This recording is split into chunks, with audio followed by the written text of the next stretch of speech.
அனைவரும் நலம் பெற வாழ்த்துக்களோடு ஆரம்பம் செய்வோம். ரொம்பவே டிஃப்ரெண்ட்டான ரொம்பவே டேஸ்டியான மக்ரோனி எப்படி செய்யலாம்னு பார்க்கலாம். மக்ரோனி செய்வதற்கு தேவையான பொருட்கள் பார்ப்போம்.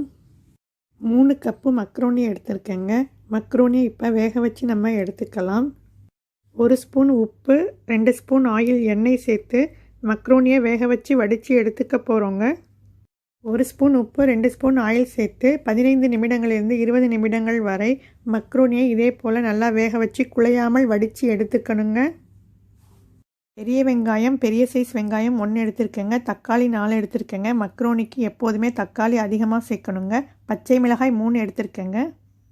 பெரிய கேரட் பாதி எடுத்துருக்கேங்க. சின்ன கேரட்டாக இருந்தால் நீங்கள் 1 எடுத்துக்கோங்க.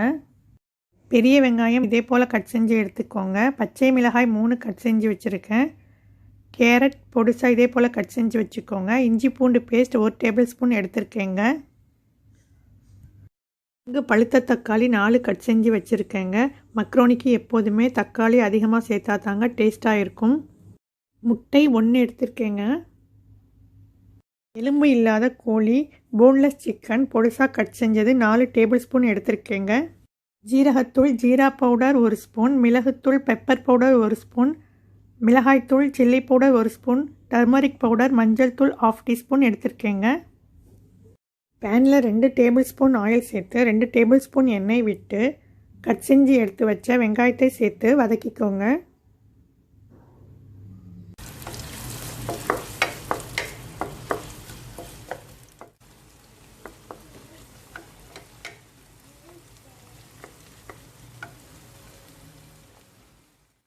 வெங்காயம் இந்த அளவுக்கு வதங்கிய பிறகு கட் செஞ்சு எடுத்து வச்ச 4 தக்காளி சேர்த்து நல்லா வதக்கிக்கணுங்க. மீடியம் ஹீட்லேயே வச்சு தக்காளியை நல்லா வதக்கிக்கிட்டே இருங்க. தக்காளி நன்றாக வதங்கி நல்லா கூழ் மாதிரி ஆகிடணுங்க. தக்காளி சேர்த்து இந்த அளவுக்கு நல்லா வதங்கிய பிறகு 1 டேபிள் ஸ்பூன் இஞ்சி பூண்டு பேஸ்ட் சேர்த்து நல்லா வதக்கிக்கணுங்க.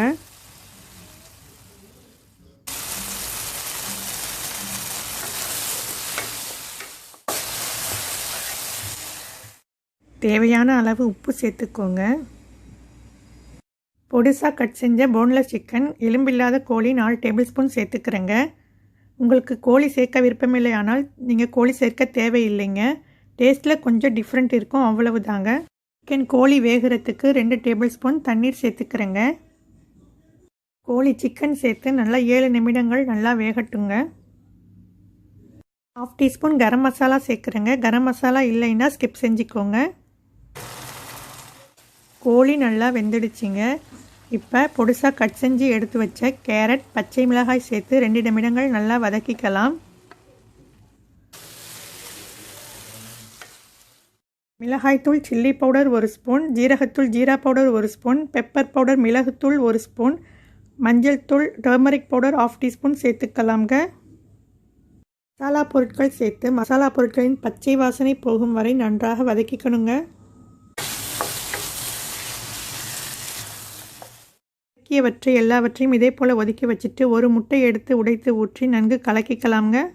முட்டையை இதே போல் நல்லா மிக்ஸ் செஞ்சு விட்டுக்கோங்க. நல்லா கலக்கி விட்டுக்கோங்க. இந்த ஸ்டேஜில் மக்ரோனியோட மசாலா பொருட்கள் சேருவதற்காக, மக்ரோனியோட மசாலா பொருட்கள் ஒட்டுவதற்காக 2 டேபிள் ஸ்பூன் தண்ணீர் சேர்த்துக்கிறேங்க. அதிகமான தண்ணீர் சேர்த்துடாதீங்க. 2 டேபிள் ஸ்பூன் தண்ணீர் தாங்க சேர்த்துருக்கேன். இப்படி இருக்கணுங்க.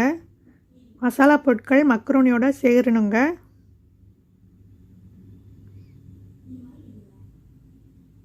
வடித்து எடுத்து வச்ச மக்ரோனியை மக்ரோனி மசாலாவில் சேர்த்துக்கலாம்ங்க. மக்ரோனியோட மசாலா பொருட்கள் நல்லா மிக்ஸ் ஆகிற மாதிரி நல்லா கலந்து விட்டுக்கோங்க.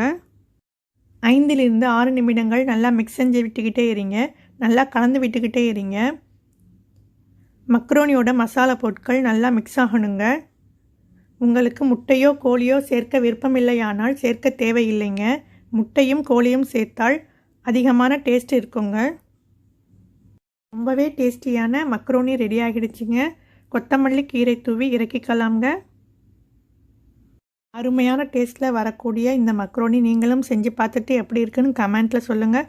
இந்த வீடியோ பிடிச்சிருந்தால் லைக் பண்ணுங்கள், ஷேர் பண்ணுங்கள், கமெண்ட் பண்ணுங்கள் அண்ட் இம்பார்ட்டன்ட் சப்ஸ்கிரைப் பண்ணுங்கள்.